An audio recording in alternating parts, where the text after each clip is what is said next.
Ballads were sung about their power. Ballads were sung about their power. Hi, Mark. Thank you. I'm reading a bedtime story. Ballads were sung about their power, about how, upon completing the great rite, they had become stronger, faster, more agile than most formidable men. There was such rumored to be immortal. Ooh. It was paid to say they were not born, but forged with blood and steel. That's so funny, because Blood and Steel is like the name of the book. Get it? Ha ha ha ha. Anyways, there were only 3 of them left. Now, 2 of them stood mere feet away from Thea in the rain. She had been trying for over a year to get this close to them, to get a better sense of what was coming for the Mid-Realms, for she would not be caught unawares when this darkness came for them all. She had seen the pair many times before in the Great Hall. Jor, the bear slayer, the hammer-wielding hero with golden hair who had supposedly fought off 2 cursed bears in the forest of Tibur, and Vernick, the bloodletter, the older warrior who had split rivers of enemy blood in the countless battles he led, chiefly at the fall of Delmaria. Yes, very Viking. The latter looked around the cliff, a deep crease in his brow. He said he'd be here.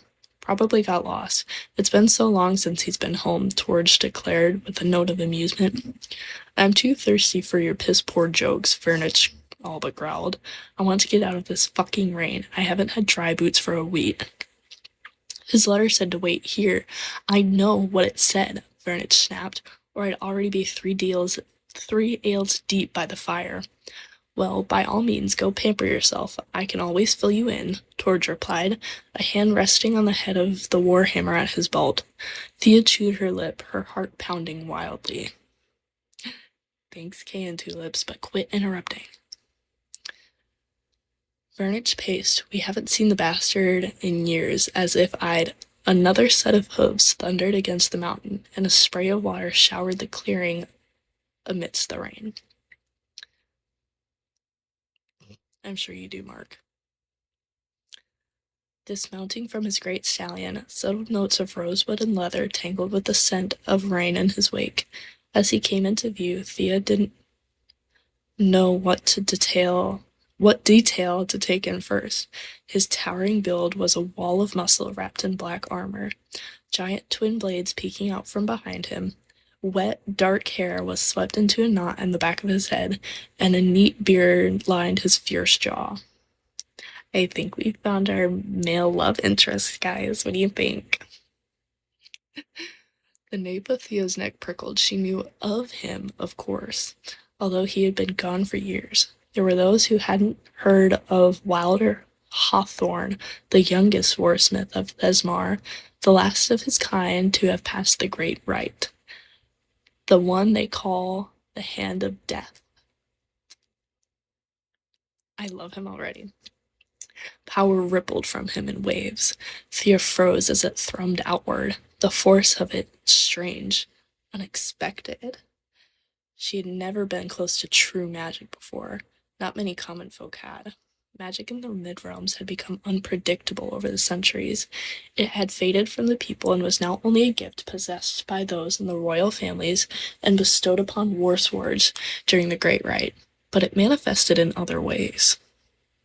In places, in spells, in monsters. Thea could only imagine what it was like to have that sort of force at one's fingertips, to revel in that strength. The Hand of Death's power pulsed from him now, calling out to her. Hawthorne turned his fellow warriors, surveying them critically. Neither spoke. Good, he said at last, his voice rich and deep. You're here. Not that I appreciated the summons, Vernich replied tirelessly. Hawthorne ignored this. We have much to discuss. Thank you, Drew. For the first time, Thea's gaze went back to what he held in his right hand. A Hessian sack. A sack that dripped red. Torge noticed it too. Grim news? A muscle tensed in Hawthorne's jaw. It's always grim news. Tell us then. I've come from the Broken Isles, he said, his voice low and deep. I slayed a new swarm of shadow wraiths there. I planned to return to the fortress immediately with the report, but a reef dweller stalked my ship all the way to our coast, so I led it further west, towards the Vale, until... Mark, nothing's happening. He's gossiping with his friends about killing something. I mean, unless that turns you on, but like, I don't know. Thanks, Jerry. He thrust the bloodied sack at Torge. I came upon a wrath far too fucking close to Thesmar for comfort. With a noise of disgust, Torge pulled something black and dripping from the bag. Thea nearly gagged. No, okay. Quit it, Mark. There's like a head in there or something. Oh, it's a heart. There's a heart in there. There was one, there are many. Where there is one, there is many. Hawthor warned, I have 2 more of those in another pack. There are more tears in the Vale, more breaches every day, and the scum is worse. Furies save us, Torge murmured. Hawthorne laughed darkly. The Furies don't save